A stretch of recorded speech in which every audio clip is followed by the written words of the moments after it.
Good evening, everyone. This is the Finance Committee. It is Tuesday, January 7th, 2025 at 6:32. I'd like to call the meeting to order with the Pledge of Allegiance. I pledge allegiance to to the flag of of the United States of America, to the republic for which it stands, one one nation, under God, indivisible, with liberty and justice for all.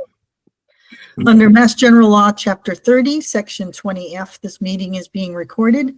The meeting is being held remotely in accordance with the Governor of Massachusetts' March 12, 2020 order suspending certain provisions of the Open Meeting Law, GLC 30A, Section 20. And on March 29, 2023, Governor Healy signed a supplemental 2023 budget bill allowing for remote and hybrid meeting options for public bodies through March 31st, 2025. Well, welcome everyone. Thanks for coming. I'm going to announce who's here. So myself, Karen Rouse is here. Al, for Finance Committee members, I'm announcing Al Lees, Cindy Brown, Hugh Morton, Duncan Law are in attendance. Zach LeBrew and Gary Carrero emailed me and said that they could not attend tonight, so they are not here. And Christopher Thrasher will be attending later, so when he comes, we'll announce that he's here. And I don't believe I've heard from Michelle Orlando, but I don't think she's on, so she's not here. So she is absent. All right, well, we are continuing with our fiscal 26 budget meetings. So tonight we had on the agenda to do the town clerk, the fire department, and the Board of Health, transfer station, and animal control. There's a fire emergency, so it does not look like we will be doing the fire tonight, but we are starting off with Kristen, the town clerk. So hi, Kristen. We'll get started with you. Hello. All right. Hi. How's everybody doing? Good. All right. For a cold night? Yeah, I'm pretty cozy. I got a heated blanket on me. I've got my scarf around. Yeah. I've got my scarf around me. I'm cold. Yeah. I have a little cold today, so I'm just kind of cozied up after work. So, yeah, but that's right. So how do we do this thing? I don't remember. We have your information that you sent to us, so thank you. Yeah. So hopefully we all had a chance to look at it. Mhm. So we'd really be asking for you to kind of give us any highlights or any major changes in your department or budget. You don't need to go line by line unless there's something of significance or unless someone asks a question about a certain line. So just maybe the highlights of what's happening with your department and what's going on. All right. So I would say that the town clerk budget hasn't had any huge significant changes. I continued with some of the training and such that I had the year prior, that I will be attending some conferences and things like that to continue my education in this position. And you may have noticed that I did increase my salary line beyond the normal 3%. I feel like that just aligns with the other department heads and other town clerks, but if you ever want to know more about that, I can tell you more about that. Well, why don't we let's ask that question there, because you're an elected position, right? I am, yes. And so all elected positions are very specifically at town meeting in its own article. And Right. so you're suggesting, so I think let's go through what are you looking at for? I think the town is doing what, 2.5% overall? Is that what the town? Did they up it to 3? They upped it to 3. 3. Yeah. And honestly, I didn't figure out exactly what the percentage was, the percentage increase. I know it's from 7,741 to 85,000, which I feel aligns with the other department heads. A lot of them get paid significantly more, but they also have more experience, or there's a variety of other reasons, or they've been here longer. I think it also aligns with the other town clerks across Massachusetts. That range is usually somewhere between, let's say, 85 to 100 for a population of our size. I'm keeping it on the low end. I feel like I'm kind of at the beginnings, and we don't need that huge of a jump even compared to the other salaries in other departments and such. So that's how I came up with that number. I just cross-referenced all of those things, and Mhm. I figure the town meeting will decide whether or not Right. that's realistic or not. Now, So- when you met with Jim Hartnett, the town Mhm. administrator, did he put that, do you know if he incorporated your request in his budget, or? He did. I did. believe he did. He said that he would recommend it. Okay. All That, right, that terrific. amount. Yeah. All right. I had initially submitted something a little bit different, but it was right in the middle of election time, and he was like, okay, I need this budget now. So I just kind of, and then after I did a little more research, I decided to lower it a tiny bit just to Okay. align a little bit more precisely with comparisons. Terrific. Thank you. Cindy's got a question. Go ahead, Cindy. Not so much a question, really, just a Mhm. confirmation. Yeah. As many of you may know, the Personnel Board, in conjunction with the Select Board, did a compensation review, an extensive compensation review, and I will certainly confirm what Kristen is saying, that the salary for our town clerk was significantly below what other communities were paying, smaller and larger than Westport. So it certainly would put her in line, and I certainly appreciate her comment about, kind of working her way into the position, and this is kind of a range. And she put herself kind of really at the, the bottom quartile of the range of what town clerks are currently being compensated in other communities. So I certainly can confirm everything that she indicated. When you think about the role of the town clerk, particularly the way elections have become over the last few years, it's really become a very significant position, and one with a tremendous amount of responsibility. It always has been, but it seems to be highlighted so much more in the last 10 years or so. So that the salary that she's indicated there would not only keep her in line with other department heads in town, but also other town clerks in the overall area that we had surveyed. Thank Thanks. you, Cindy. Thank you. Al, go ahead. Excuse me. I just want to make the point that I have absolutely no problem at all with Kristen's request for the increase.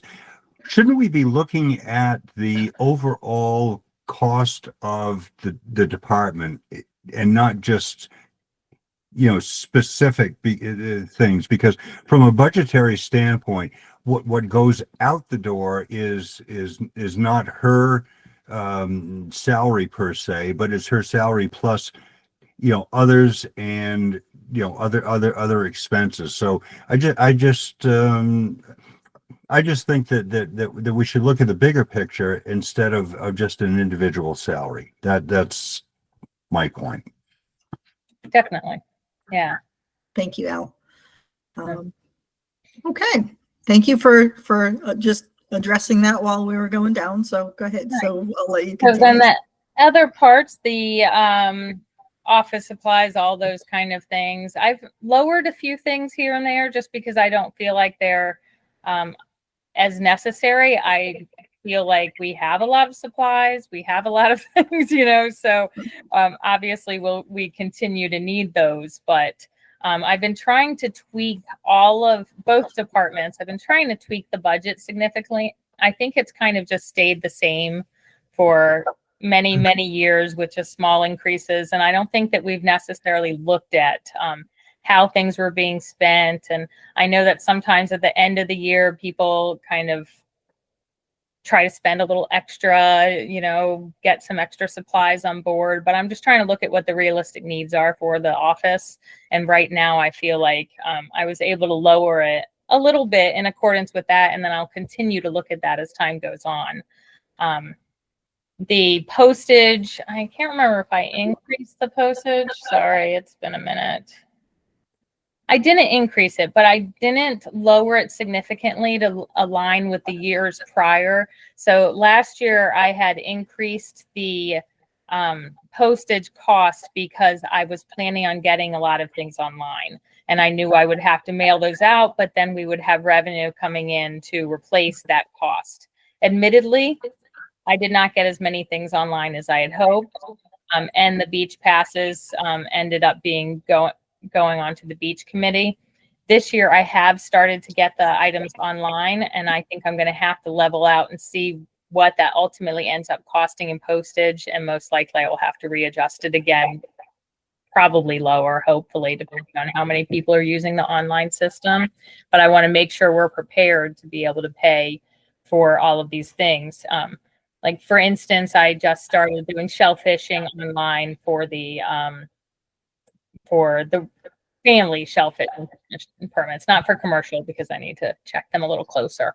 But I started doing that, but people have a choice between either picking them up in the office at no charge, or they pay $1 for me to mail it to them. And then obviously at this point, the postage is under 70 cents, but it gives me a balance of always just saying, okay, I don't need to up this and change it every year by a certain amount. It's $1. It'll probably be $1 for several years for me to mail you a shellfish license, and then that's going to come into my revenue, which is something that wouldn't have been there before. And hopefully these things will offset the budget ultimately, especially as I tweak them as we move forward and do more reports and find out how this is working. So that's pretty much it for town clerk, unless you have questions about the town clerk specifically, and then we move on. Hugh has his hand up, so go ahead, Hugh. Hi, Thank Hugh. you. Couple of points. One, I'm most interested in the shellfish license. Is there an option for somebody to print it out at home? No, currently we don't have the option to print it out at home. It's really more the system we use that doesn't really allow for that. Okay. We may be able to ultimately email people it or something like that, but I don't want it to be that lax at this point, because I want it to have the signatures on it from the select board like it normally does. I think we need to get used to the process and make sure that we're meeting all the regulations and such before we implement that. Although it would be lovely to do that.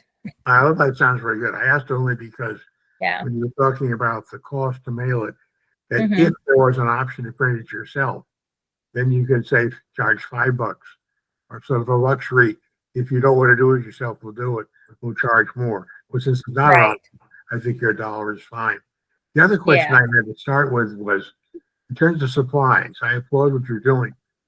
Is there a protocol for how supplies are ordered? I'm thinking now, not just your office, but around the town hall or further, in terms of suppliers, volumes, discounts, that kind of stuff. We generally work with, so Nicole sets up any particular companies that we might work with specifically. So we do have an Amazon business account, and we have a WB Mason account, that sort of thing. The Amazon, I think she just set up that business account, and I think that comes with some discounts and such. But you would need to order through her, which is probably for the best. Ultimately, we all order our own supplies. Okay. And That's why I was raising it. sure, if that's the best plan. I mean, you guys can discuss that, or whether or not having a stockpile of supplies someplace makes sense too, but that's between you guys. Well, no, I'm sorry. I think that is more the department heads, et cetera, and it's not now, I understand, but that's, to me, would be a good project to consider whether it would work. It may be that Amazon has certain supplies you need that others don't, and vice versa. But if they're all sort of covering the same stuff, Yeah. they're probably going to do a lot better on discounts of having a prime supplier. who gets more volume and is aware of it. But anyway, Right. that's for next Amazon year. is usually a much lower price for office supplies than some of the office supply companies. Generally, Amazon is a lot less expensive. So sometimes what I do if I want to purchase something is I research it amongst the options that we have. And then I reach out to Nicole to see if there's, if she feels like there's a better option. That's how I handle it. I don't know how. I am not criticizing, right? Quite Yeah, the of course. contrary. Yeah. I'm just saying that there may be, it's a project for next year to coordinate with others in the town, that maybe Right. their savings by consolidating purchases of the same stuff from the same Definitely. location. That's all. Yes. Yes. All right. Thank you, Hugh. And if, Okay. and if you need pens, I would just go to Bay Coast Bank. They have a big bin and you just walk in and That's just good. grab them. That's good. I'll keep that in mind. I'm sure Nick Christ wouldn't mind. I'll just ask you to supply those. Yeah. If you could swing by, I'll text you. I'll text you and say, Al, I need some pens. Oh, right. boy, thanks. All right, so I think you can move on to your second budget. Thank you. Okay, Okay. so elections and registrations, there's a significant decrease because of there being less elections in 2026 overall. That being said, if there's a special election, I didn't really budget for all of that. And the reason why is because I have, I've been working on getting grants every year. So I apply for grants every year for a lot of our election expenses. And we've been getting a decent flow into a grant budget that's been helping with election related expenses. So that would be enough as far as I believe to handle a special election. So that's why it's decreased so much significantly. And yeah, do you want to ask a question before I? Sure, I think we've got two up. Right. Yeah. Al, go ahead. No, Cindy was Oh, first. Cindy was first, I'm okay. sorry. Yeah, Okay. Karen. I always Yeah. mess up the order if I go That's- top down or bottom up. That's quite all right. Al is such a gentleman. Thank you, Al. So there's been some discussion, Kristen, about perhaps next year's election.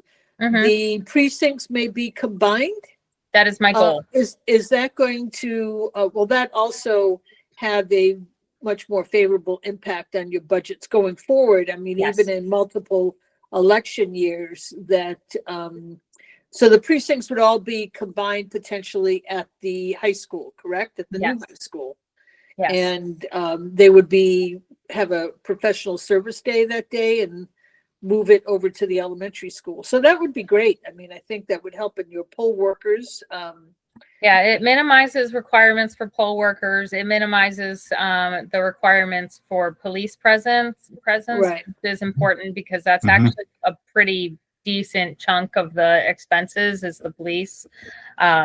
They try to keep it low, but just who is available to do it for an Mhm. entire day, they get, they get time for that. So, Right. um, And for I you running around, I overall, mean, it will. you have to go to each one of those precincts as well, right? During the course of the day. I drive a lot on election Right. day. I just drive in circles, precinct to precinct, doing stuff and getting phone calls and texts. So Right. it's a pretty busy day for me. And I think that it would be better for the voters for me to be present in one location and really be able to sit down with people and help my staff be successful.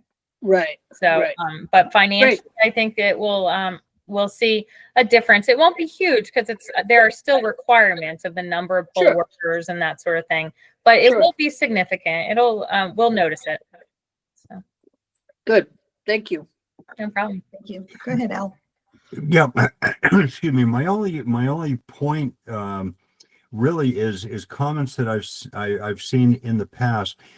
Somehow the town, and maybe that's you, Kristen, maybe it's somebody else, Okay. needs to address for people, when do the polls open at 10 o'clock? When do they open at 8 o'clock? When do the back and forth, it's not a negative, it's just somehow, and I don't have an answer for it, certainly, but Yeah.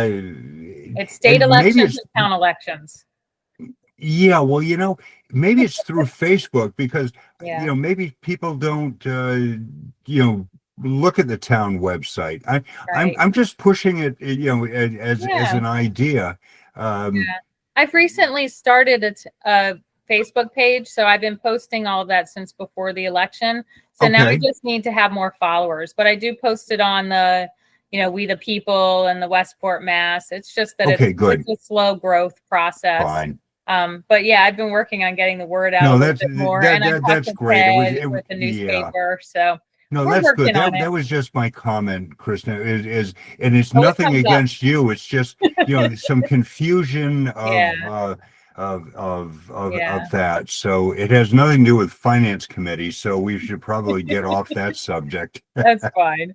Yeah, everybody has these questions. Well, you have a chance, pop in the office anytime and ask questions if you Yeah, like. I'll be there. Okay. All right. So other than that, let's see. Postage is still a little higher than it was in the past. That is due to the new project that it's not a project, it's a state requirement that every June we have to send out notifications with postage on 2 cards. So with return postage for anybody who has not returned the census. And that has not happened in the past, and it is required.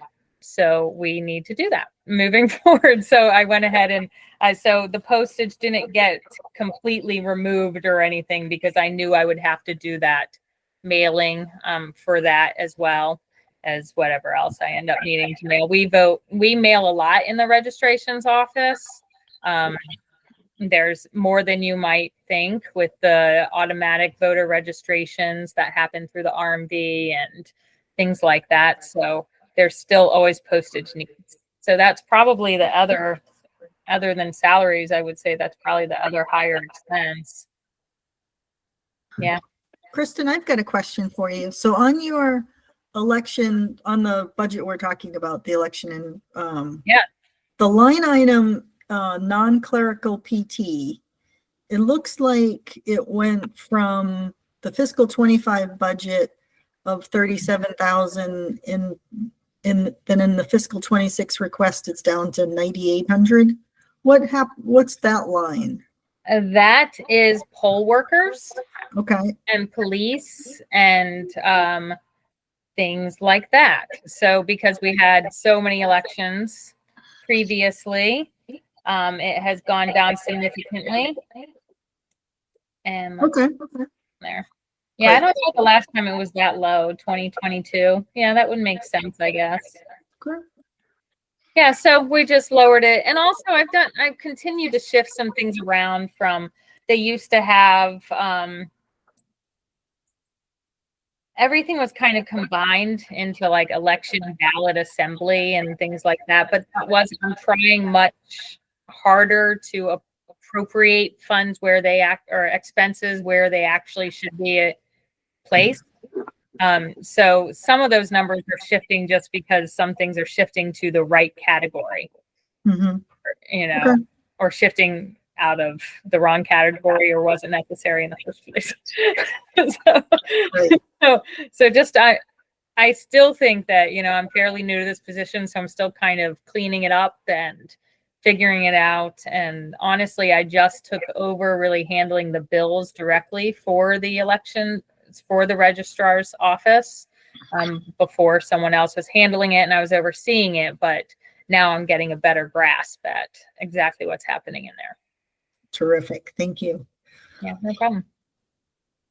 Well, I'd like to thank you too on the town clerk's responsible, right, for all the postings of all our public meetings that we have. Oh, And yeah, so no problem. you've done a tremendous job turning the commitment to have that schedule online so we can all go on and Yeah.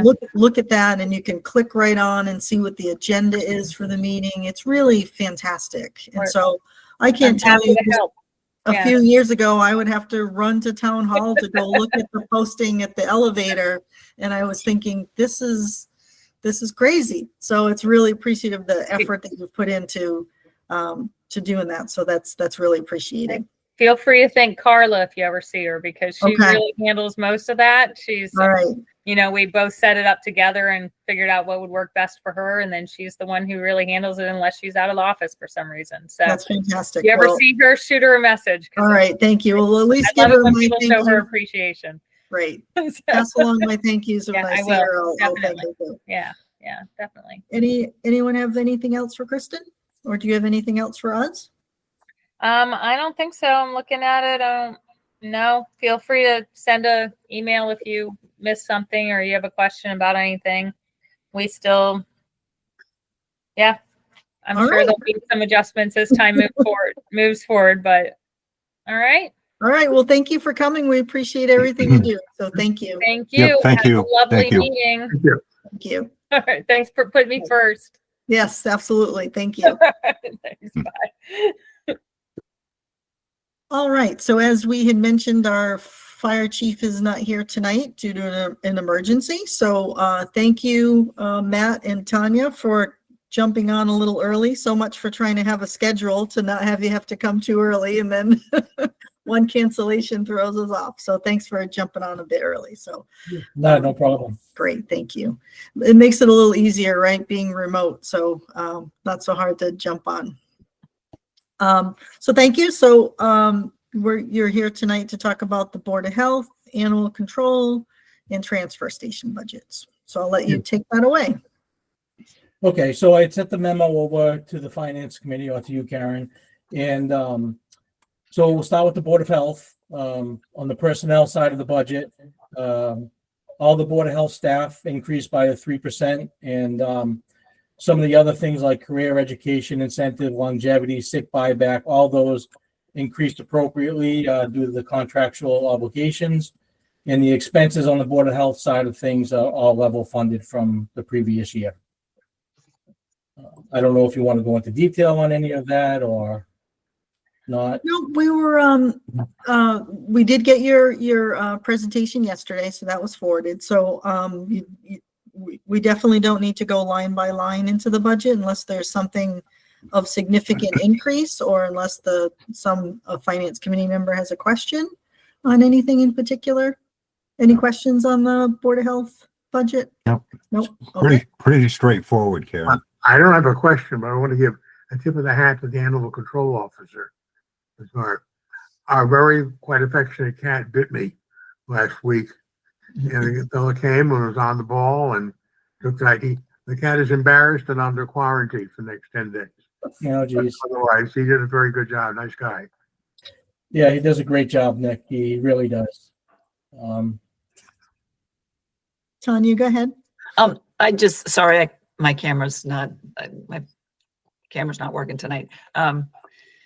I just did want to mention, we're absolutely living with the Board of Health budget, but we did ask for an additional part-time clerk, which was not recommended by the town administrator. And I will tell you that with the increasing population, the increasing workload, I'm seeing real signs of strain in the office staff. And it's just, I know it's true for every department, but I just want to sort of reiterate the concern that you do more with less.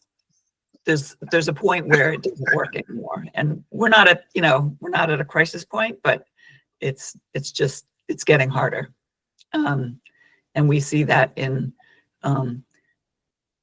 lots of little ways. So just a note. I know there's nothing to be done about it at this point, but just wanted to put it on the table. Yeah, no, that's appreciative to know. What was your budget dollar request on something like that?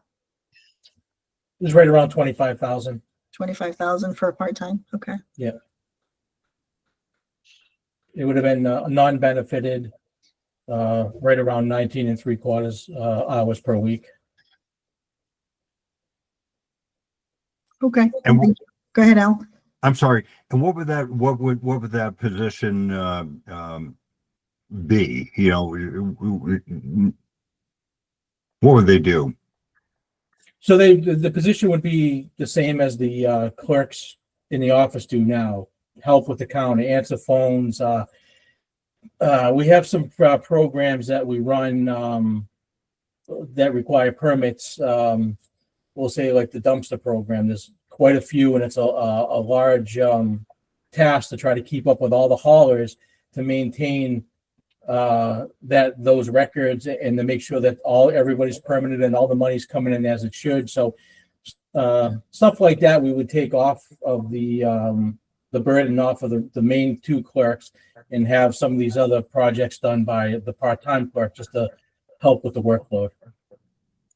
Right. I'm not sure I would recommend it right now. I think at some point, I think there's more backup information that needs to be done, Matt, just, not being negative, but, you take things off and that's fine, but is somebody overburdened? And Tanya said, it's not overburdened particularly right now, but it may be in the future. So I think in the future, there needs to be a critical kind of mass of here's the reason why, other than just people are stressed out. Well, if this was something that we were going to move forward, I would have been better, I would have been more prepared to present more detail to you guys tonight, but it was just kind of a side note, I think, that Tanya was mentioning. So Got it. I'm nothing on you. I'm just saying that if that becomes a critical, issue next year or whatever, we can certainly discuss it, but some backup info would be helpful for me. sure. Yeah, I think it's like anything else. Like, it's important to have the side notes just as you just did, because it really helps reiterate that, we have these leaks that we're putting our finger on the leak, and at some point we just can't contain it. And so it's helpful to understand where all the stress fractures are. Not that we can do much about every one, but it's important to know all of them, because there's only a certain amount of money and there needs to be priority to where it goes. And if the department doesn't even express that they have a need, then it goes to a department that expresses it more, right? So Right. and it's important that we know all of them so that we allocate it appropriately. Tanya, you have your hand back up. I was just going to respond. I appreciate that. And we didn't formally, try to go over against the town administrator's recommendations and formally request it. I guess I'm just saying that if there comes a breaking point, we'll have to look at the programs that we do that are not statutorily required, but provide a lot of revenue to the town. And if they're not statutorily required, we may have to say, okay, that's the thing we have to drop doing. And so there's an impact both on the potential expenses for the Board of Health, but also on the revenue side. So it's kind of a tough thing, because the Board of Health brings in a lot of revenue from all its fees as well. So again, we're not asking for anything this year. I'm just putting out a little, hey there, No, for future appreciate that. reference, we might be back. Right, absolutely. Thank you. Hugh, go ahead. Okay, and I'm not making any suggestions, but along those lines, no, if you're gonna make less money by dropping a program, that doesn't make any sense. It's a net figure is what counts. But there may be things that are being done that others can do that are desirable and useful, but available from some other sources. And so that's you have this in mind, I'm sure. See if there is something that could be illuminated to make room with the same revenue to cover the things that could add a little boost. And you have that in mind, I'm sure. Thank you. Great, thanks. All right, Matt, I think we can move on to the next budget that you have, which might be the transfer station, if you're going in your order of your memo. Yes, yep. So, again, staff increased by 3%. We asked for an increase in overtime by $1,000. Our transfer station worker, which is the job classification, Tim Burns, he announced his retirement, which was well after we set the budgets for FY25. So we were kind of caught in a little bit of a pickle at different points in FY25 with certain things, but we managed to make it this far, and we'll get through the rest of the year, I'm sure. But the FY26 budget had to be adjusted accordingly, which I indicated on the memo with the new position for the transfer station foreman that was created. And that came with a higher pay rate, and which we had to adjust the budget accordingly in the personnel side of the transfer station to accommodate that. Terrific. So it looks like your memo said, so you just said you're going to try to get through fiscal 25 with it. Otherwise, there could possibly be a request of the reserve account to help accommodate that.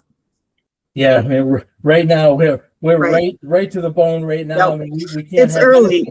Yeah, we can't have anything go sideways on us, but Right. hopefully not, and we'll be able to get through the fiscal year. If not, I'll be sending you an email. Yep, absolutely. All right. Thank you. On the expense side of the budget, we asked to increase the electricity line item by $500 to cover the yearly expense. At some point in time, I think it was maybe last fiscal year, we didn't pay any electric bill because we were getting credits from the solar, but that got taken away, and that next thing you know, we started getting a bill down there. So we had to adjust for that accordingly. Again, vehicle repair and maintenance, with prices going up all around us, so we had to ask for an increase to cover the increased parts and labor that we see out there every time we have the truck go in for some kind of maintenance. Cindy, do you have a? Go ahead. Yeah, I just had a quick question. Sure. Educate me, Matt, on the solar credits. Now, you say those were taken away. How does that work? Why were those credits? Were they temporary? Was there a time restriction as to how long you could collect them? How does that work?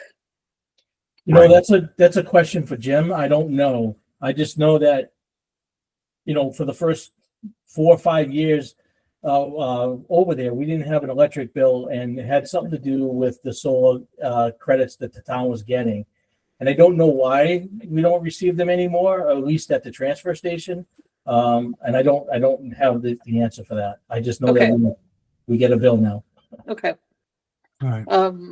So you don't benefit any longer or ever directly from those solar panels right there in your yard. The transfer station doesn't, but I'm sure that the town and other places does. But you don't get the benefit directly. No. Okay. All right. Thank you. But I think Jim will have a more Yeah, okay. more complete answer on that. That's another question for him. Okay, thank you. Among many, right? Yeah, we'll have to just pull them out of a box. Okay. Gas and oil, you know, we've been doing a lot of driving with our vehicle, and we just, with the prices of gas and oil, we had to ask for an increase on that. And contractually with our hauling fees, we have a contract with CMAS down in Wareham, and our contract this year is going up, which is a $4 increase per ton. So based on our average tonnage that we did the year prior, we needed to ask for a $5,000 increase to cover that. Recycling program, we asked for an increase of $2,000. The cost to dispose recyclables and is requiring an increase to cover costs. And the consultant for the landfill monitoring for the post-closure increased by $2,000. So we had to ask for $2,000 to cover those costs. So Matt, quick question on the transfer station foreman.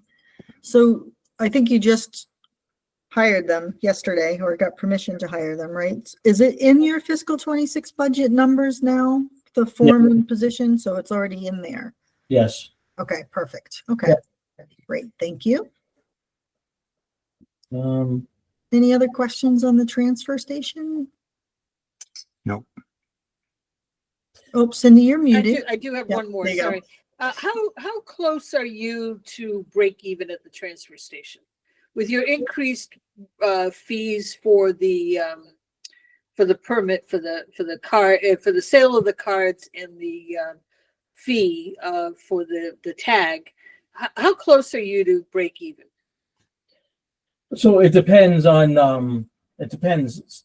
So if you're asking me break even on indirect costs and direct costs, or are you asking me just on our expense side of things? Just on your, both. I mean, on your expense side of things, including salaries and the fees for, tonnage removal and your recycling fees. I mean, how much does it cover? Are you at 75%? At one point, I thought you were pretty close. Just on the expense side of things, we're close. If not, we break even for sure. It's when you get into the indirect cost side of things. We did a study a few years back, and we were at one point in time we were within 10 or 20,000. I'd have to say we're probably within that same realm of maybe 20 to 25,000 of breaking even on costs, indirect and direct. Okay, so that's not too bad. I think that's important to know. I don't think people realize, they look at it as an expense and don't realize that you do collect a tremendous amount of revenue as well. I mean, I know that it costs a lot to maintain the transfer station, but I don't think people realize how close you are to where it's not really that much of a heavy financial burden to the town. There is some, but it's not a tremendous amount. Cindy, I just chime in that over the years, that's right, it went from a very big differential to pretty close. Very good Right. job. Right. Yeah. Good. Okay. Thank you. Yeah. All right. So moving on to animal control. We tried to hire somebody from the last time we met last year, when we added after town meeting, when we added the FY24 budget, the extra 28,000 to hire a part-time animal control officer, and not until the last month or so did we got really two viable candidates. But at the same time, with that money was we were informed that money was getting removed from the FY26 budget. So it really didn't make a lot of sense to keep pursuing that if the money was taken from the budget. So in time you could probably talk a little bit more about that, but we just didn't pursue it because the money is no longer in the budget for FY26. It would be nice to have somebody to assist Nick to give the town the complete coverage that I think it deserves. But go ahead, Tanya. Yeah, I just wanted to reiterate, we really appreciated the support, the strong support from the finance committee. And Matt spent a lot of time, developing the budget, the job description, working with the personnel board, trying to negotiate a rate that would attract somebody, and we did bump up Nick's salary a little bit because we couldn't have a part-timer come in at more than Nick, so it was a lot of time and energy spent. And it was still a challenge to try and recruit candidates. And just when we had, as Matt mentioned, two strong possibilities that he had talked to, we were about to start the interview process when he was notified that the money wasn't going to be there for FY26, and it's not fair to hire somebody and say, this is only till July 30th. It's just, June 30th. It didn't make any sense to spend more time and energy on a relatively futile effort. And so, again, I wanted to acknowledge the strong support that you provided last year, and we worked really hard to try to implement that, but we reached that dead end.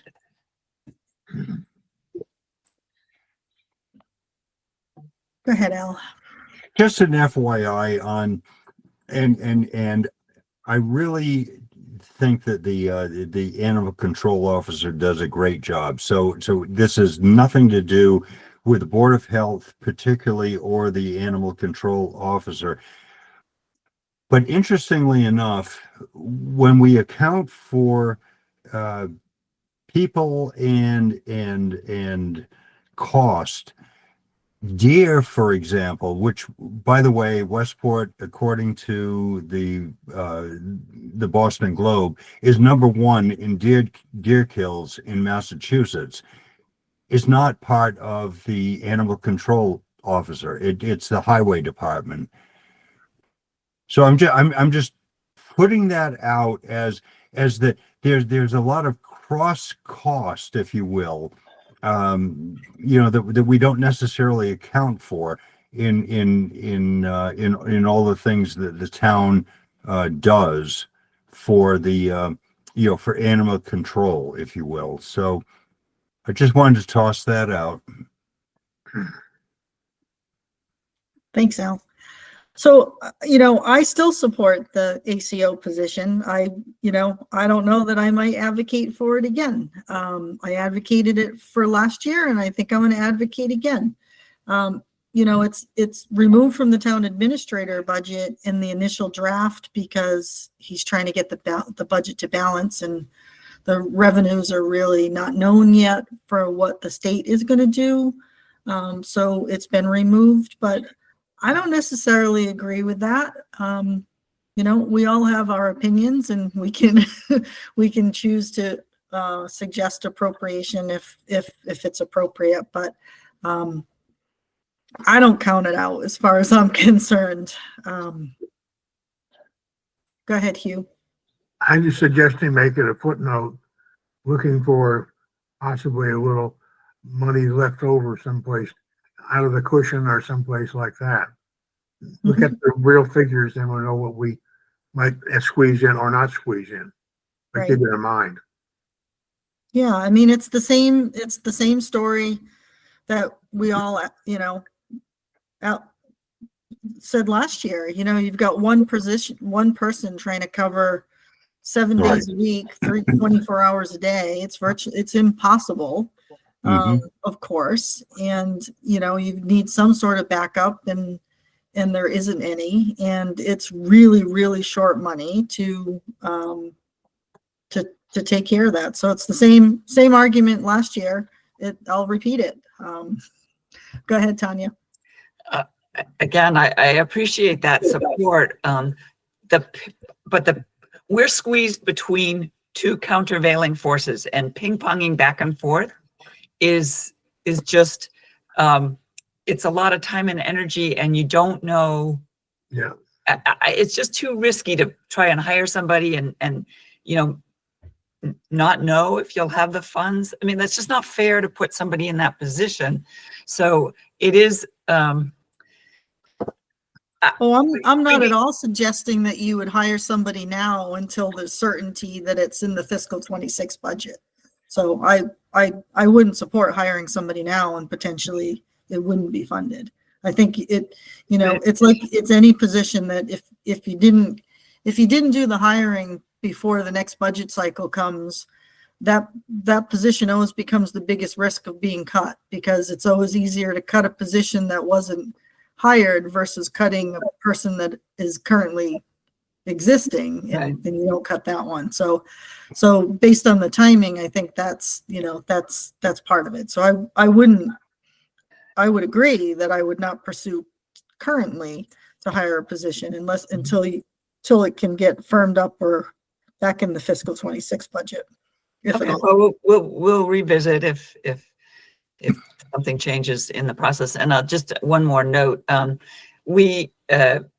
is correct. The highway department handles deer because they have the heavy equipment that can move a deer. We Right. don't have it. But again, it's a way, how do you present that full picture of what it really costs to manage animal issues in town beyond the ones that the animal control can handle? And the police department serve as backup for emergency. There's a lot more that goes into it. It's just because we have to we don't have a robust animal control department, so we have to rely on others. We don't have the equipment, we don't have the manpower to fully manage it within one department. Right. It's a good thing you don't have to handle the whales on the beach. Yeah. Yeah. Yeah. All right, anything else on the ACO budget? Any other questions for? Well, I have a couple other things. I Oh, just go wanted to ahead. I'm bring up. sorry, Matt, go ahead. So just wanted to keep going. So on the expenses, so the vehicle repair, the van is aging. I think it's in, so when I did my 5-year plan for the capital improvements, I think that the van is on for FY 27 in that request. It's getting old. It has its share of issues. It's, more and more things seem to be breaking down on it. We did ask for a $500 increase to cover some of the costs to repair the van because it's been in and out of the shop quite a bit. But it wasn't recommended by the town administrator. So it's difficult because right now it's been at the shop for a couple of weeks. It has a major repair. Hopefully it's done tomorrow. So the ACO has been using his personal vehicle, which I appreciate that. We really do. But I wish that we had another option, a backup vehicle, or we're able to rent a vehicle or something. But anyways, I just wanted to bring that to the attention of you guys, to the finance committee. And we're asking for $1,000 in the rabies control line, just so we can, because we've seen such an increase in animals with rabies over the last couple of years. Just threw up again. So funding will be used for the education, outreach, and preventative methods such as purchasing edible rabies bait packs, so we can get them around town to help cut down the, on the rabies population in town. Mhm. But that's all that I had. All right, thank you. Any questions for Matt or Tanya?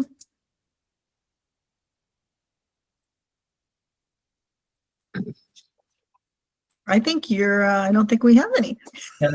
Well, I just wanted to say I really appreciate the finance committee support. I really do. And if you have any questions or think of anything, feel free to email me or call me, however, whatever. All right, terrific. Thank you so much for coming tonight. We appreciate both of you. Thank you. Thank you. Thank you. All right, so it looks like we have Chief Baldwin here. If you're on mute, there you go. You're on Hi, mute, Chief. Dan. How you doing? Good. Um, We heard well, you I heard had the an trucks- emergency and Yeah, I we, heard the trucks go back the other way, so. yeah, so we did, but I know it's late too, so I'm open if you guys want to reschedule. But tonight's actually like a perfect example of that question that we get was how many fires did you have? And for most people that means, fires that I saw on the evening news. And tonight, this was an elderly lady in a house whose propane fireplace, she was trying to shut it off. She couldn't.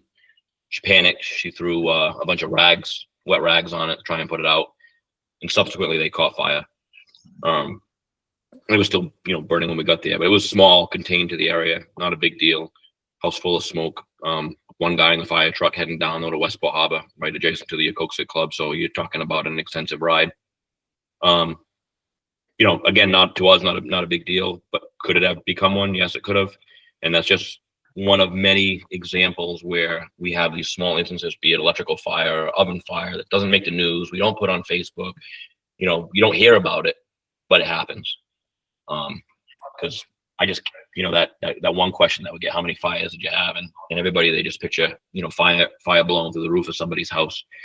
And thankfully, we don't have a lot of those, but we do have a lot of what happened tonight.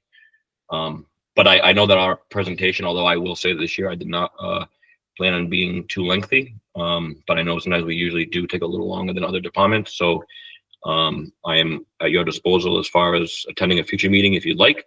Or well, I'm here Chief, today. we had 3 budgets tonight and we just took the Board of Health before you since you weren't here. So if you're up for it, we're up for it. Yeah, sure.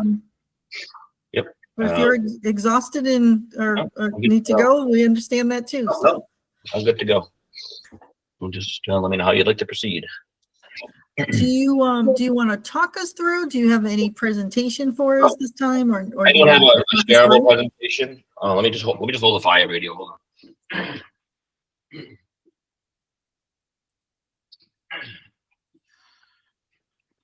I know I did present what I felt was a pretty detailed packet to yourself and You to did, which I'm assuming was shared with the rest of the committee members. absolutely. I can go through our budget as we have in the past, line by line. To be honest, the personnel services, again, level service, all of the increases that you see are per the collective bargaining agreement and or the personnel bylaws, with the exception of a few, such as the overtime minimal increase of 4,500, and that's just sort of to compensate for the wage increase. And really, it doesn't. It's actually minimal. It should probably be a little bit higher. We've also taken on the responsibility of lawn cutting, which the highway department was doing, but due to their lack of staffing, they weren't able to do that this year. So we are now charged with cutting the lawn for both Station 1 and 2. Station 1 actually takes almost 5 hours, believe it or not. There's a lot of edging and weed whacking there to be done. So it's taking a little bit of cost out of the overtime line. College incentive, that you see a pretty sharp increase there. We do have some members that are anticipating getting degrees this upcoming fiscal year. Again, that's a CBA agreement. So I've added that obviously to the budget, anticipating those increases. One item that is new that hasn't been funded since, well, I shouldn't say it's new, it just hasn't been funded since fiscal year 2016 is emergency management salaries. We have a very small emergency management division. They're kind of there in case we have hurricanes. They would be setting up shelters. There hasn't been a whole lot of work for them, but they are necessary and they are there. I mean, $5,000 to cover 6 or 7 of them clearly shows that they don't make a lot of money. And to be honest, for the most part, they come in almost on a volunteer status. They'll maintain their equipment and things like that, kind of on their own time. But if we were to deploy them to set up a shelter, sometimes when we evacuate East Beach, they're usually charged with going down there and handing out the flyers and the informational packets, etc.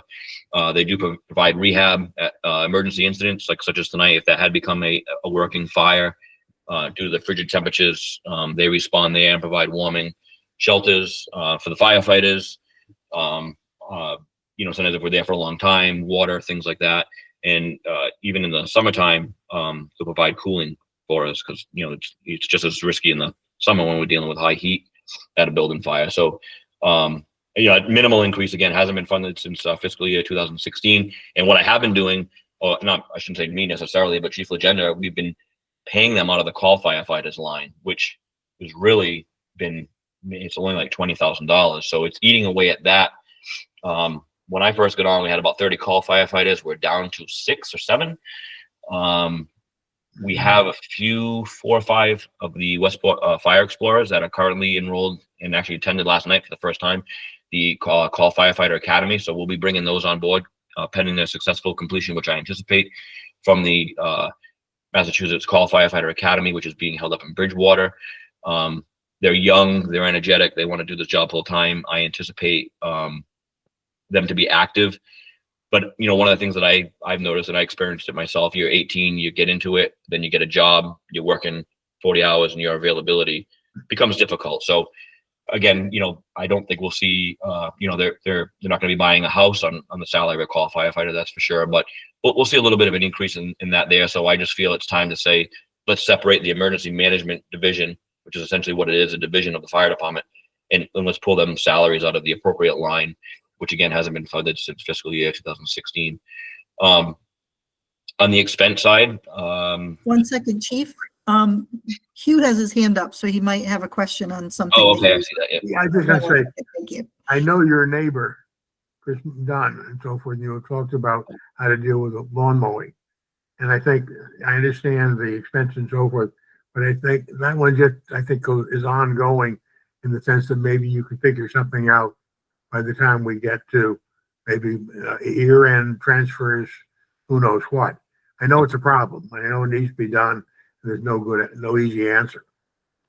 Yeah, correct. And right now our members are kind of stepping up and doing it. I think the days of, honestly, they're cutting it off duty. The days of cutting it on duty is gone. We're too busy. Again, we're all paramedics. So to have somebody out there cutting the grass, then all of a sudden jumping off the lawnmower, going on an ambulance call covered in, grass, pollen, dirt, dust, and then dealing with somebody having respiratory distress and then handling sterile equipment, IV equipment. We can't do that. It doesn't make sense. We're working in a sterile environment in the back of that ambulance. We're medical professionals. And while the members stepped up every week I had somebody that was willing to take care of the property and have it look good. What if one day somebody says I'm not available this week, so I know it's a problem. okay. Thank you. I see there's another Yeah, hand up. I mean, I'll only just speak from, we talk about this mowing all the time, and it totally seems very inappropriate for firefighters to be mowing. And I'll only reiterate, if it's taking 5 hours to mow a lawn, that's 5 hours of energy that you're expending on something that's so insignificant. And I don't know, maybe you guys are all in the most terrific shape, and 5 hours of mowing is nothing, but you risk not being able to be as alert and helpful if you have an emergency. Well, Right, I mean, for your next shift, right. For For your your next next shift. shift. firefighters always take pride in their station and their equipment and things like that. So it's really something that we just do. And I just think, honestly, station 2, not that big of a deal. Station 1, we were getting quotes from landscapers in town, $700 a week. That's a week to cut the station, because there's just so much edging, and you want it done right. You want to be driving on Hicksbridge Road, one of the busiest roads in town, brand new complex. It's bad enough we don't have a sprinkler system, so our lawn is not it's really more like weeds than grass. But we try and make it look as decent as we can. But yeah, it is a problem. It was sort of unexpected. I certainly thank Chris Gonzalez. He was asked to take it on, and without hesitation, he did several years back. And they did a great job with it, and they really helped us out, as they always do. But he wasn't able to do it anymore, and so it was something that we took on that we weren't. Your hand is up. anticipating. Mm-hmm. Great, thank you, Chief. Just to point out, it's hello, Christopher. It's 7:35. Christopher just joined the call. Al, go ahead. You've got your hand up. Yes, thanks, Karen. I just wanted to say, having firefighters relegated to mowing a lawn is stupid, Mhm. in my opinion. I mean, let's just lay it on the line here.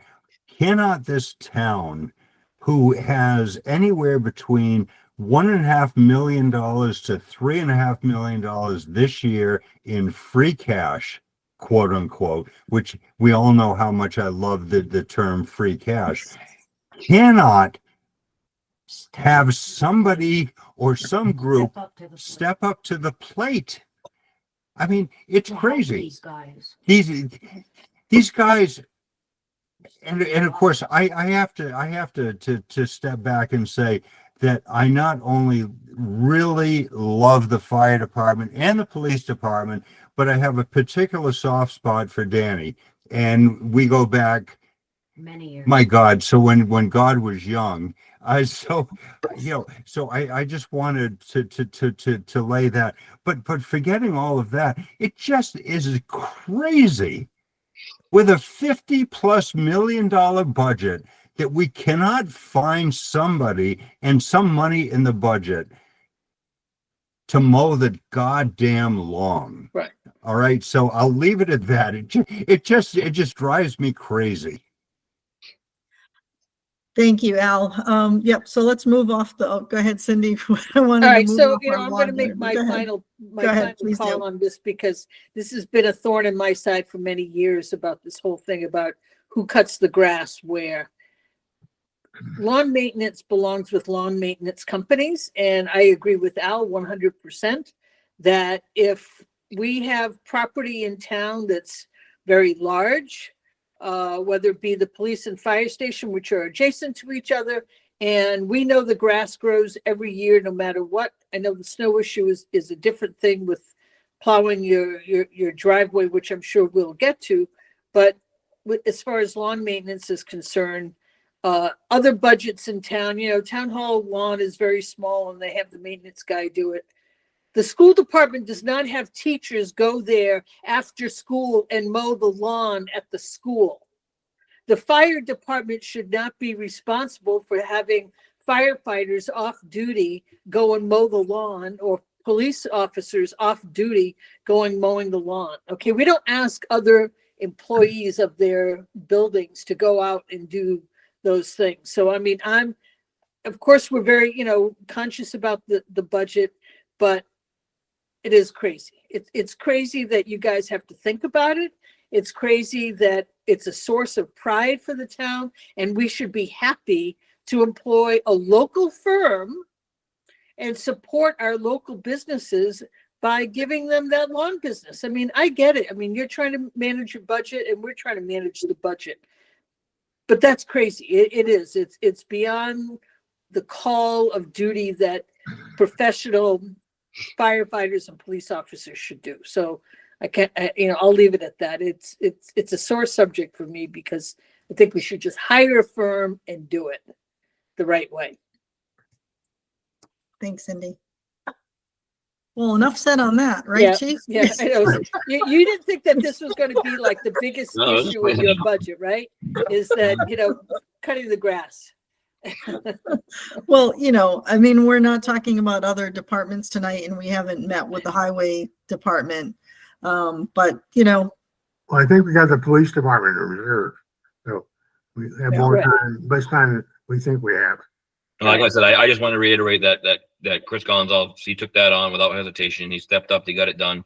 It's not his fault that he can't. I'm not sure, it's just lack of finding staffing or what have you. But it was not planned. It all of a sudden kind of sprung up upon us. The first week, actually, I was out there with the weed whacker just because we were scrambling to find somebody to get it done. So it wasn't planned, at all. It happened actually, I think after July 1. So there was no way we were going to find the financing. We just made it work. I think we all agree about it. It's No. a problem without an easy solution. Right. Yep. Okay. all right, thank you, Chief. Anything else on your fire budget that we can move on with? On the personnel side, I would say we'll get to the staffing if you don't mind in a second. I'll just move on to the expenses, which is pretty straightforward. We were asked to provide a level funded budget by Mr. Hartnett, which we did. I did express to him, and if you read my letter, that I'll do my best to make it work. But running a fleet of heavy fire apparatus,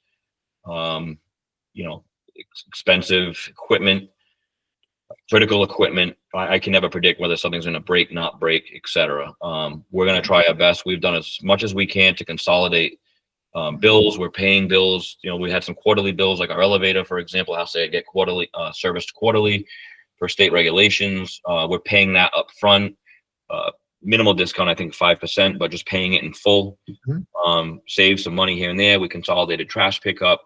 We're pretty aggressive. My deputy is very aggressive when it comes to preventative maintenance, especially in vehicles. We are finding that there's been some maintenance over the years that hasn't really been done the way that we would like to see, myself and the deputy. So we're looking at everything we can to reduce the number of things that may or may not break, and which in turn, prompts an emergency repair. We have some ongoing issues with Station 1's HVAC system. We've been working sort of in the background with Mr. Hartnett and potentially Kathy Stanley of the Energy Committee to try and resolve some issues there. Even though the station was recently built, it's approaching 20 years old. It's 16 years old. So there's a few things there that we're looking at. Maybe get some better efficiency to help lower some bills. Different things that we're finding that we had a different company come in and they found some things that have been bypassed over the years. So essentially the system, which is very elaborate, computer driven, heats and cools a very large building, it may not be running as efficiently as possible. And that situation currently is ongoing with a HVAC company out of Freetown. But we're going to do our best to maintain the level funded budget that we were asked to present, which is what we did. Again, relying heavily on grants. We received a $25,000 grant this year from the federal government, which is going to actually outfit our 5 new call firefighters, the Explorers I mentioned earlier. Without that grant, we would not have the money, because it's $25,000 just to give them structural firefighting gear. Without that grant, we would not have the money to onboard these firefighters, and subsequently they would not be employed by the town of Westport as called firefighters because we wouldn't have the funding to do it. So once again, the town and its departments are heavily relying on grants, which, is great, providing that they exist, right? Yeah. We're waiting on another grant award, which I expected today. If not, we should hear about it, I'm thinking tomorrow. $19,000 from DFS. Again, that'll go towards an additional set of firefighter gear and some equipment that we need. We're gonna upgrade some high-powered fans that we haven't upgraded in probably decades. And we also have 4,600 from MEMA. That's another grant. That is a match grant, so we have to spend another 4,600. But we're gonna outfit all of our firefighters with wetsuits. Currently, nobody has any wetsuits to provide any kind of water rescue to operate on the jet ski. We basically go in our uniform, which is certainly not conducive to any kind of operation, especially when the water's a little bit chillier before the summer really sets in. So that's the first time that I know of in the department's history that every single member will actually be issued protective gear for water rescue, and we're using that grant for that. We have put in a grant request for a new fire engine through AFG. AFG was $390 million available last year. They had $3.1 billion in requests. Again, as I say every year, very hard to get those AFG grants. We were successful for the gear, unsuccessful in our pursuit of the fire engine. I have resubmitted the grant application again for the fire truck this year. We won't hear about that though. I don't anticipate hearing about that until the summer. Otherwise, again, maintaining level funding. Just want to emphasize, like this year we've had some trouble with garage doors. Just Station 1 on Hicksbridge Road has 9 garage doors. The 4 that face Hicksbridge Road, with all the glass that they have, they're particularly heavy. All the components are heavy. The wheels that run up and down on the rails, excessive wear and tear. Again, we do preventative maintenance on those, but a couple of issues popped up this past month. So, there's a lot of moving parts. We maintain 2 buildings, and the expenses, they're real, and we do everything we can to control it, and I will do everything I can to control it again this year. We we do a lot of purchasing for supplies on even EMS supplies now on Amazon. Certain stuff we can get on Amazon, certain stuff we can't. But we are getting some EMS supplies, things like vomit bags. I mentioned that one because I ordered it today, substantially cheaper on Amazon. So we're doing everything we can to cut costs, try and maintain, where we stand. I'm hoping at some point we believe we have some radio towers that are going to go online. They're not online yet. Working with Keith Nova on the IT department, but I don't think this coming fiscal year. But we should see maybe a reduction or a savings as far as what we're paying Verizon to operate the radio towers once we go fiber. I'm just looking at the budget as I'm discussing things here. Other than that, I think our budget's pretty straightforward this year. I really do. Most of it, like I said, is CBA. We level funded. Chief, I've got a question for you. So in your memo, you had talked about a staffing plan, a budget increase for 1 additional firefighter, and you broke that out. And then you have a staffing plan to request 3 additional firefighters. So is that 2 different scenarios that you? Yeah, I just, so. And what did the town administrator support in any of the scenarios, and what's in your budget numbers? Well, the plan in my budget number is 1 firefighter. Okay. The plan has been for about 20 years now. 20 years ago, 20 years. Chief Legenda, with the finance committee at the time, the board of selectmen at the time, and I'm assuming obviously the town administrator most likely, came up with a plan right around 2008 where they were going to hire 1 firefighter a year for the next 4 years to bring us up to our desired level of 4 shifts operating at 6 firefighter paramedics. 2008 recession hit, everything fell apart. In that time frame, since then, we've only added 1 additional person out of that plan that they had. So sticking with the plan and knowing the constraints of the town's operating budget, I said, look, we, one additional staff this year, like we've been requesting, but we really would like to see 3 in a perfect world. If the town had the money, we would truly benefit from having 4 6-person shifts. That would allow us to staff 3 revenue generating ambulances around the clock, providing there's not a sick leave, which sick leave in our department is minimal. There are vacation, obviously they get vacation time like every other employee. But more often than not, we would be at 6 firefighter paramedics per shift, operating 3 ambulances, staffing our fire engines because we cross-man fire apparatus and EMS. And that's really where we need to be. It's really where we need to be for safety reasons. It's really where we should have been a long time ago. Mr. Hartnett asked me if we would have put on 1 additional person this year, if we would save any overtime. And my answer to him was no. We're beyond that. We were asking for 20, we were asking for 6-person shifts when we were doing 1,800 runs. We're doing 3,200 runs. We're so far beyond the need for staffing that, now, having said that, do I think you'll see a savings in overtime? You probably will, but I can't guarantee that. I don't want to, make a promise that I can't keep. I don't know that we will. I will say that the 1 6-person shift that we have, because we dropped to a 4-person minimum, and that's kind of key to saving some overtime money. Now, when you're asking for $296,000 for 3 additional staff members, and then I turn around and say, well, the caveat is we're going to save, $10,000 in overtime. I mean, it doesn't, it's not that. To me, I know when I sit here before the finance committee, we talk about finances and everything finances. I understand that. But it's also not only about the finances, it's about the revenue that we can generate on the finance end, but it's about safety, it's about delivery of services, it's about a timely response, making sure that the individuals that we're tending to, that they're cared for by professional paramedics quickly. Yep. In a town that's 64 square miles, you don't want to be where we were just now in Westport Harbor waiting for an ambulance to come.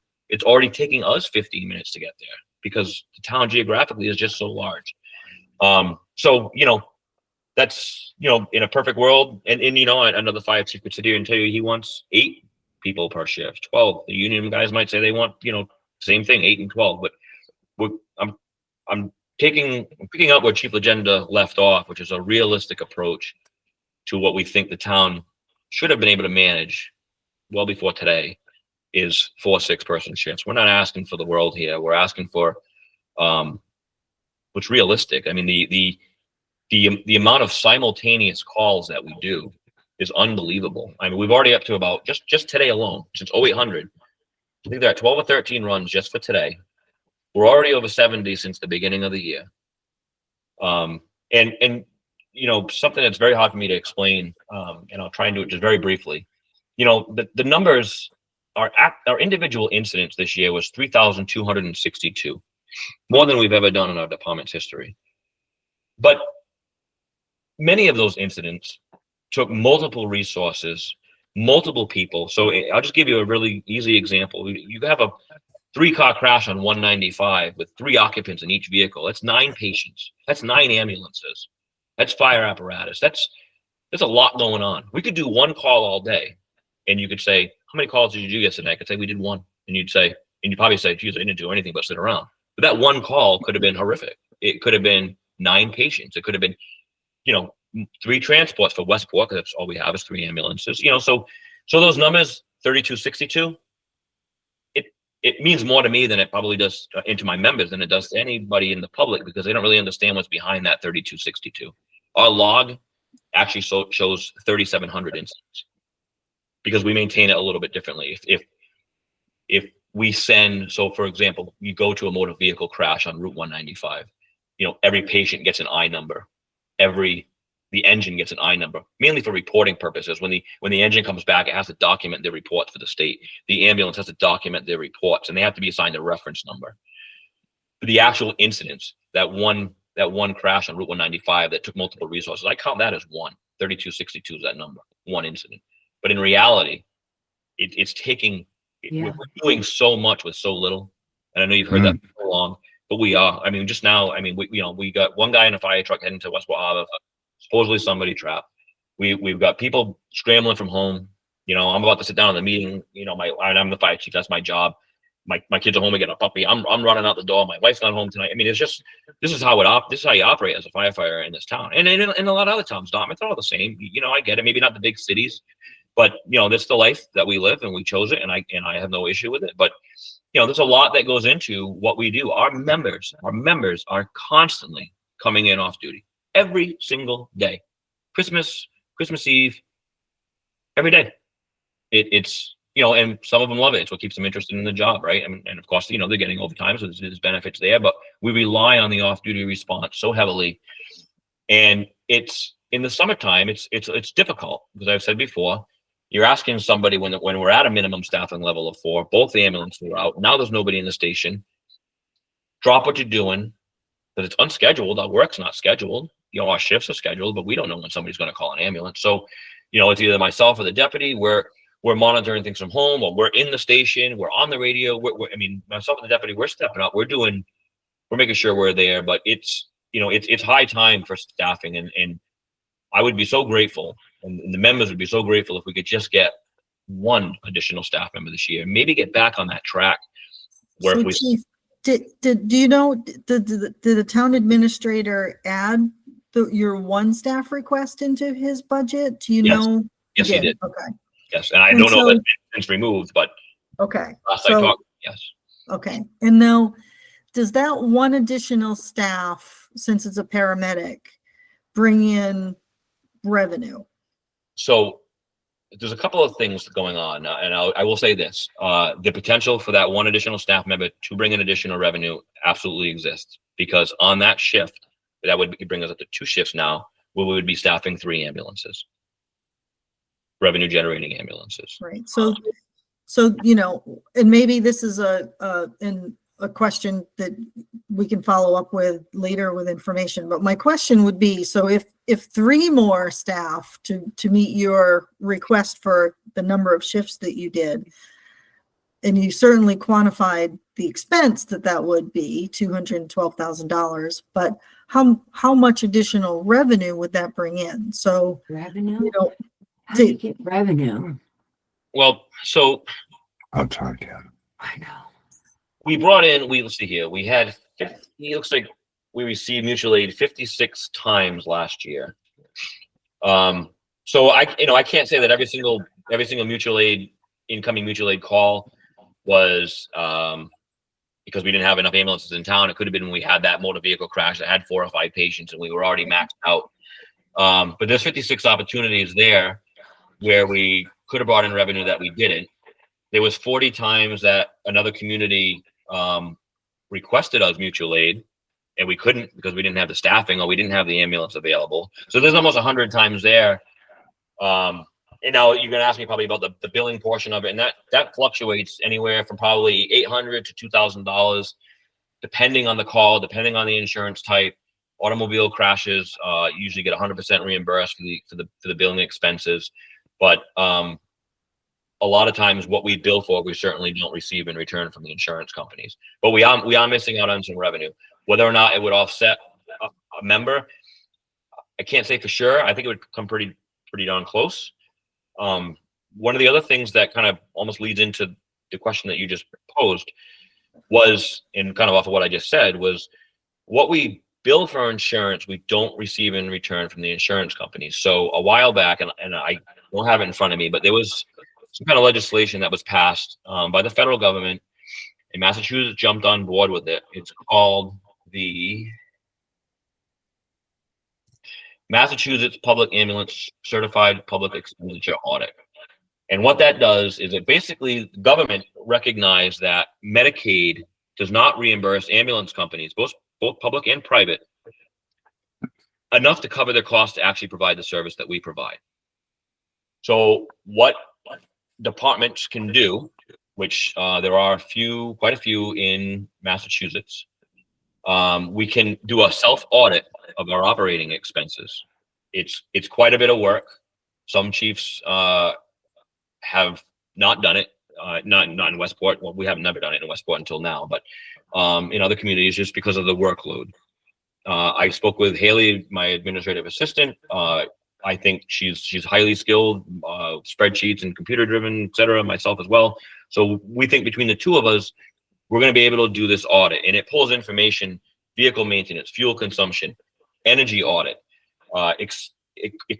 staffing, salaries, dispatching at the police department. We'd have to grab some facts from them. It's a lot of data, a lot of facts, a lot of statistic heat. It's everything that encompasses what it takes for us to sit there, be ready for a call, take the call, handle the call, return the service, bill, etc. You upload all this information into a portal that is on mass.gov. I'm still learning a lot about this, so I'll answer questions as best I can, but I'm still trying to wrap my head around a lot of this. And then you present this for us. It'll be our first time, so we start the process in May. Haley's already begun the application process and setting up the accounts. We begin the process in May. You submit around October, usually around December. They kick things back, maybe with some questions, or if there's some numbers that don't make sense, they say, hey, your fuel consumption seems pretty high. Can you justify that, or just check that number out? And then in July, you get a check, a reimbursement check. Stand by 1 second. It's based on the amount of Medicaid patients that you have, which Haley believes is roughly 50% of our clientele or our patients, and the transports that you do. So I'm going to throw some numbers at you real quick, and just kind of keep in the back of your mind that Westport Fire typically does about 2,000, just under 2,000 transports. Licking. So not every ambulance call results in a transport. Some people, I'm sorry, go ahead. Somebody has their hand up. Yes, I was just gonna say, I can't believe you have 50% Medicaid. Medicare maybe, but not 50% Medicaid.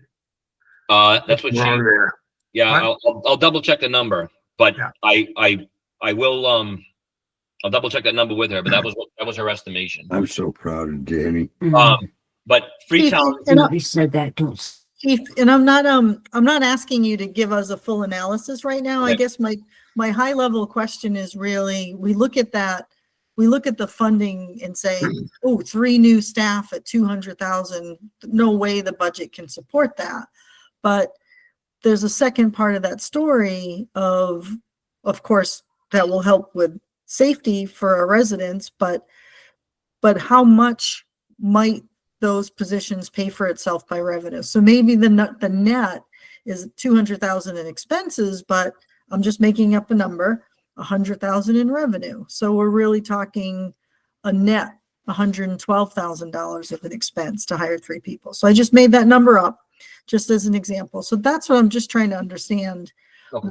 To really do the analysis on the revenue side, and then there should be some consideration. Does that make sense to do it or not? But when you just look at the expense to add 212,000, it's a really hard nut, just because our budget's so tight. So we're not looking for, I'm not asking you to do the analysis tonight, but that just might be a way to help position that as a possibility.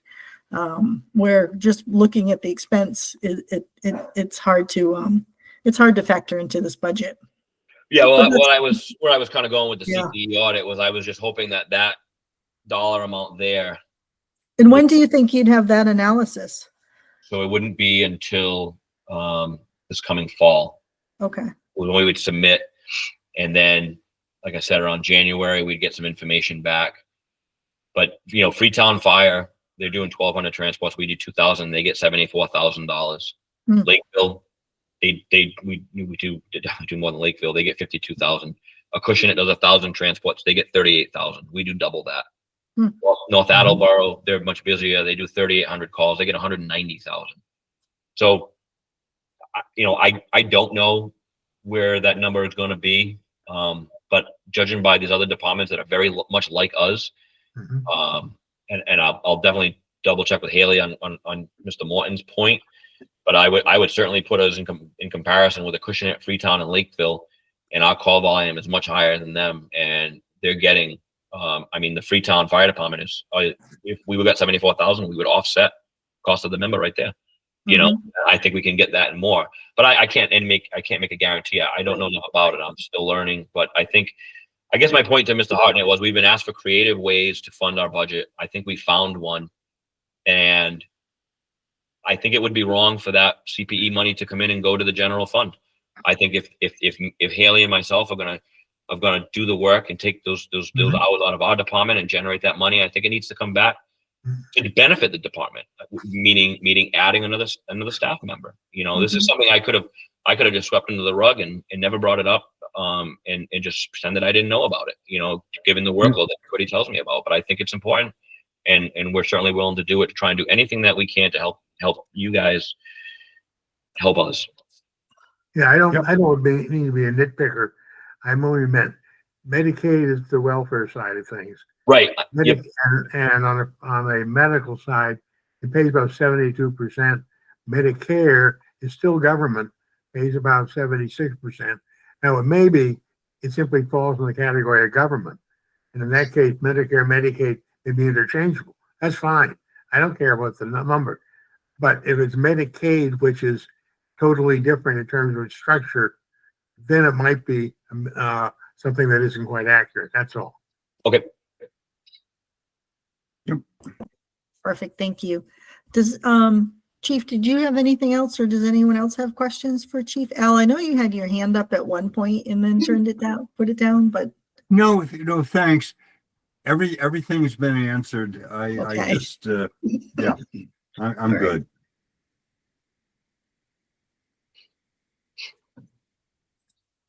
Chief, do you have any other highlights for us that you want to go over? Or? I didn't want to keep you guys long. No, that's okay. We're I here didn't know for if you you. wanted to talk about our capital request at all. Is that something that you bring up tonight or not tonight, or? Is that in with the Capital Improvement Committee? It is now? with the Capital Improvement Committee. Yeah, I that I would suggest would be a capital improvement committee. Yeah, I thought we had brought it up in the previous years, but that's fine. Yeah. We'll wait for that to come through, and then we may or may not need to ask you to come back if we need more information. But it sounds like Al's on the committee, so we'll probably Yeah, no, I think great. we're good with that. Yeah. and not take up your time. Yep, that's basically it. Like I said, pretty straightforward. Budget will continue to reduce our costs as much as possible, get grants, and we thank you guys for always listening to us and trying to wrap your heads around what it is we do and get an understanding for it. No, absolutely. I was just saying, passing, encourage your guys to avoid grade crossings, which they don't seem to do in Florida. Avoid what? Grade crossings, where the railroad tracks.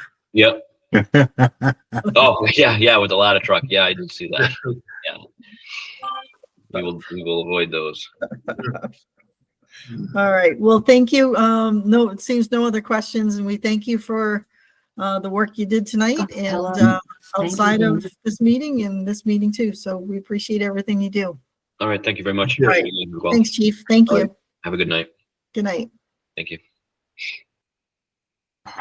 All right. So that is a wrap for our budget meetings tonight.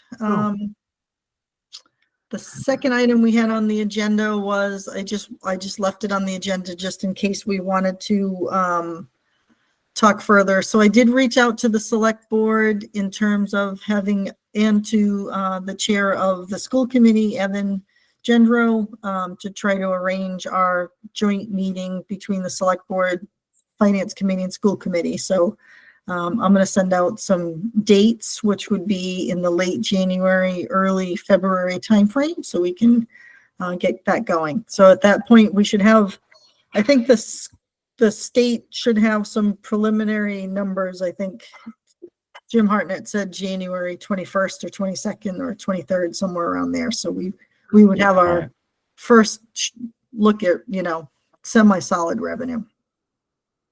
Go ahead, Al.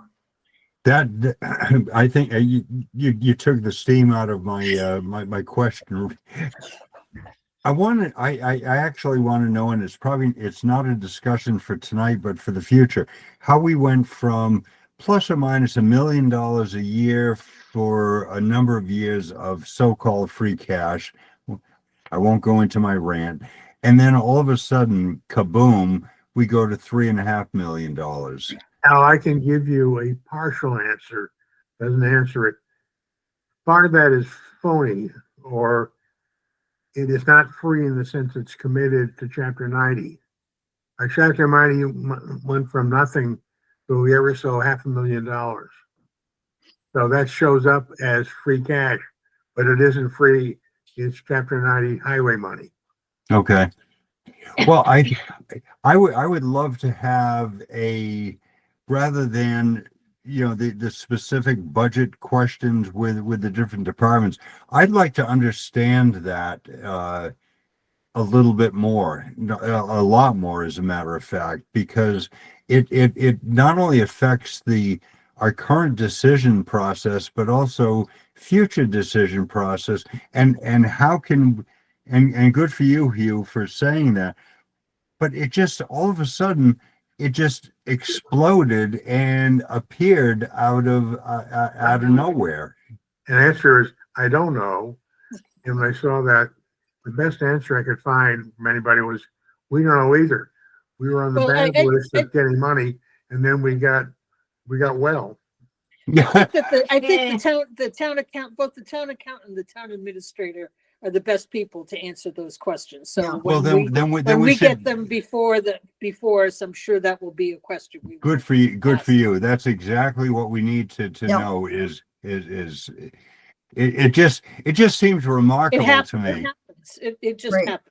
Yeah, and again, the discussion of the budget and free cash is really not on our agenda tonight to go Not into tonight, great detail, right. but I can certainly add that onto Can our you add it? agenda for next, for an Yeah, would you- analysis of. Would you please, Karen? I think this is Absolutely. important for not only the finance committee, but also for the population in general to understand how things can explode.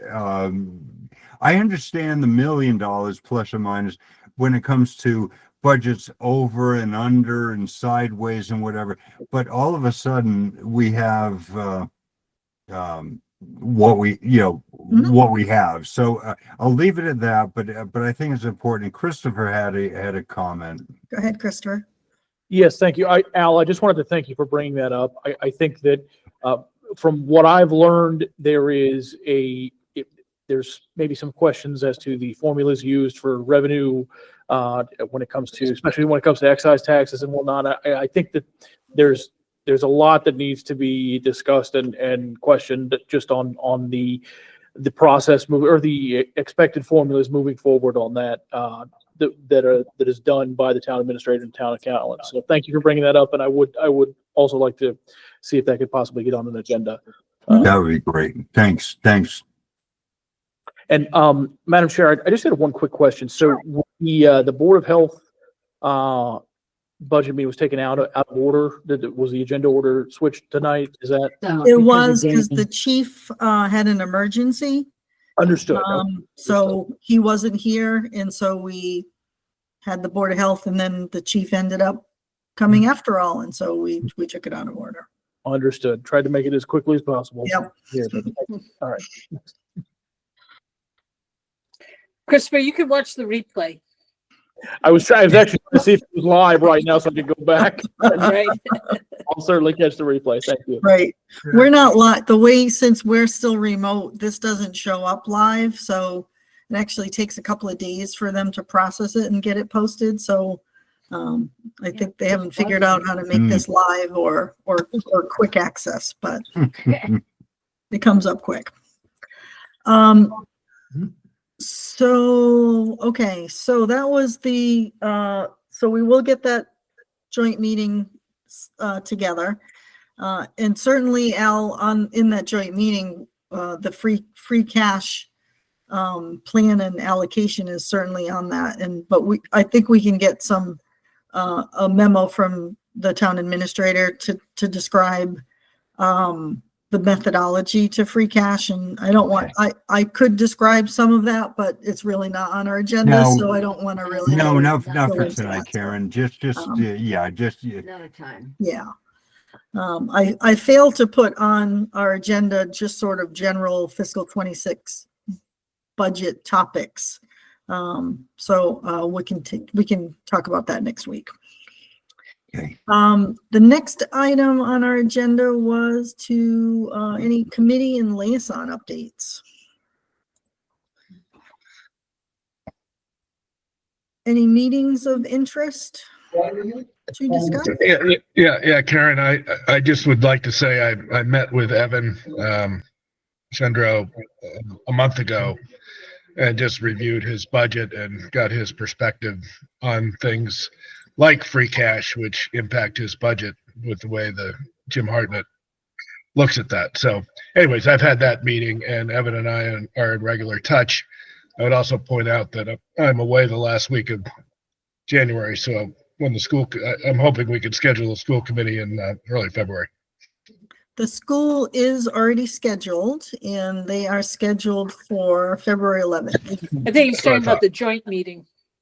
Oh, the joint meeting, sorry. Okay, so when are you away, Duncan? 25th to the 1st. 25th to the 1st. I can send you an email. We don't have to Okay. bore people with Sure, that stuff. okay, sure thing. Okay. Well, I'll try to send some sort of poll out to try to pick a day for all of us, which should be fun. When there's 15 or 20 people we're trying to do. Okay, Hugh, go ahead. Extremely modest report. I just met with Chief Donegal actually today and talked about their budget. They're prepared to go and schedule. Terrific. Any committee meetings? I know there was an infrastructure meeting a couple of weeks ago or so. Anything of There interest? will be a CPC meeting on Thursday. Okay, That hasn't happened yet. Yeah, I attended I've attended 2 infrastructure meetings. It's all grant funded. I mean, there's nothing that impacts the town budget. okay, terrific. Thank you. And Chief Baldwin and I had a couple of meetings regarding his budget, which you've already heard tonight. So that's good. And the rest of my committee assignments are assessors, which you don't need to listen to me. What you can do is go on Facebook and listen to the 120 posts about about God knows what. So anyway, I'll be doing the assessors and the accountant in the next few days. Terrific. Thank Yeah. you. Yeah, so just moving in just to what we have scheduled. So next week, Tuesday, January 14th, we have scheduled the departments for budget meetings are police, assessor, veteran services, library.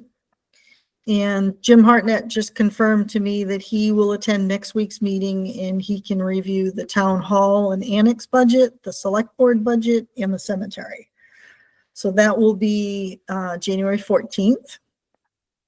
Then January 21st, we have scheduled the treasurer collector department and debt services, recreation, the town accountant, and highway, snow and ice. Okay. Then January 28th, we have just the building department right now scheduled. So we may, who knows? And we may Ralph is out, so Jim may end up doing that budget as well. Oh, okay. Also, Okay. so that might be a good meeting. You and I had a brief conversation about moving the Diamond review to a different date.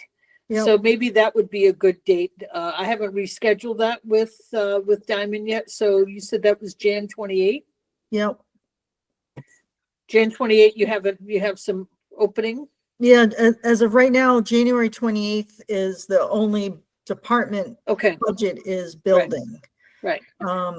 So So you know what- that Ralph requested a temporary leave. So I don't know how long I think it's going to be for several weeks, Okay. because we Oh. do have now an interim building inspector Oh, for okay. a few weeks. So maybe he'll be back by then, but Jim will probably do that budget. Okay. Okay. Well, we'll talk offline. I mean, Okay. And the same schedule thing that. with, Okay. with Diamond, it's not urgent and critical to our budget. And Right.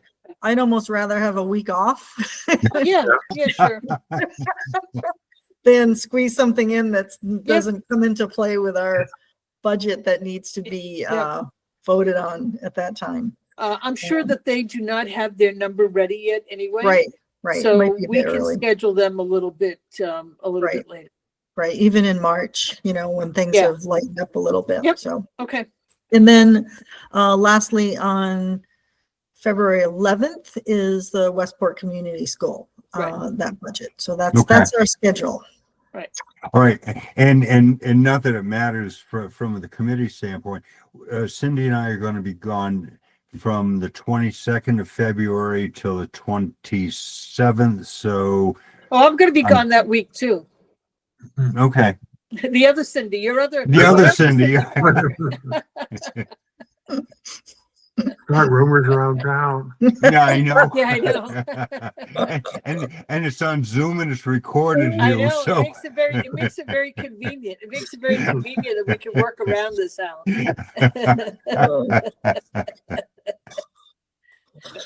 All right, so in terms of liaison, so Christopher, if I may ask you, did the school committee vote on a budget tonight?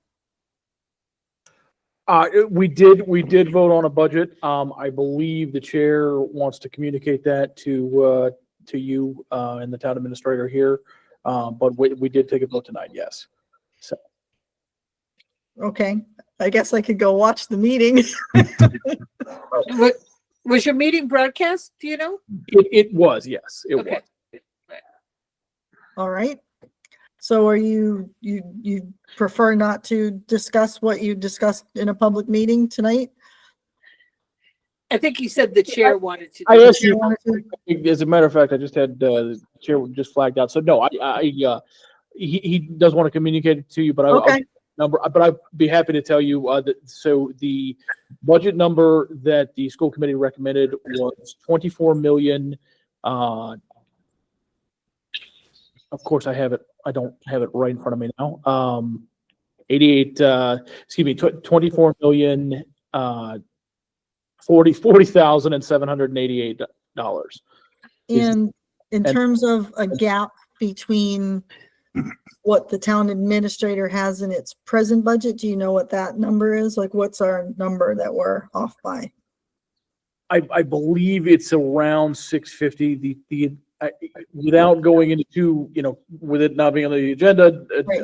didn't want to go too far, but I will say that the original, there was a shortfall from the contractual obligations point of view.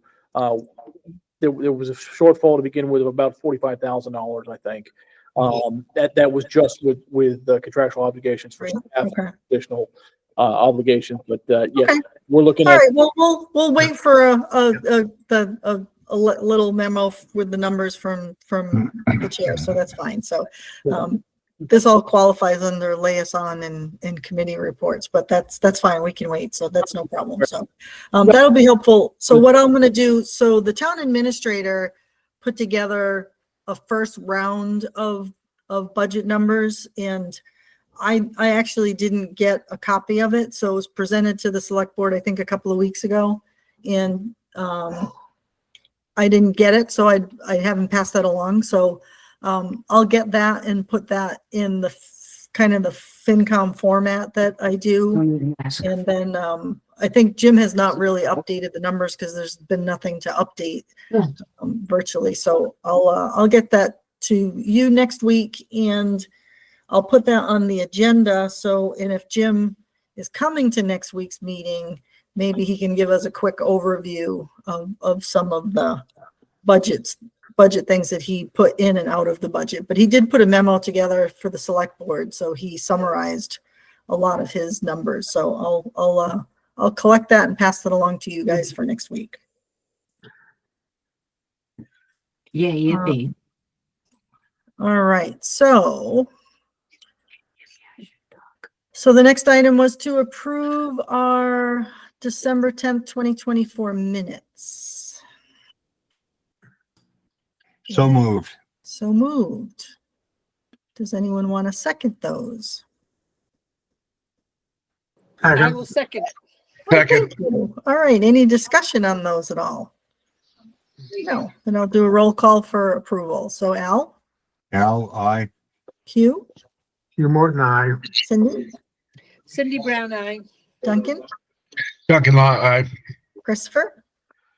Christopher Thrasher, I will abstain. All right, thank you. And Karen Ross, aye. Thank you. Let's see. So I think I've gone through most of the agenda. So any other topics that we would like to discuss at our next meeting? I already have free cash, and if we have Mr. Hartnett, he can certainly explain Yeah. how that happened. So, That would be my, Karen, that, I'm sorry to interrupt. That would be my hot button, whether it's the next meeting or the meeting after, is the differential between what we consistently look at as quote unquote free cash and the bump up and Yep. get some real detail. Sure thing. Thank you. Sure thing. Go ahead, Christopher. Yes, thank you, Madam Chair. I actually would specifically like to see that as an agenda item on the joint meeting. I think that would be a very, very good topic for Good all idea. boards to discuss at that meeting. Perfect. And it is already an agenda item, free cash and allocation and policy and Good. yes, absolutely. Yep. Yeah. Or guidelines, not necessarily policy, but Right. What are the guardrails Right. regarding this? Because I'm just guessing, for sake of discussion, that this is a kind of the last gasp of ARPA, and No, has No. nothing to do with ARPA. No. okay, fine. See, that's what I Yeah. want to know, and we don't need to deal with it today. So, where's it coming from? Where's Right. it going? And how long is it going to last? That's my thing. yeah. Yes, we can certainly Okay, go good. through it next week. Excellent. I keep biting my tongue and want to talk about it, but it's really not. On our agenda, so. Put the zipper right. Anything else from anybody? Anything else to add to our agenda? So we do have a hot and heavy week of Happy New department Year. meetings next week. So Just happy new year to everyone, and thanks for being you.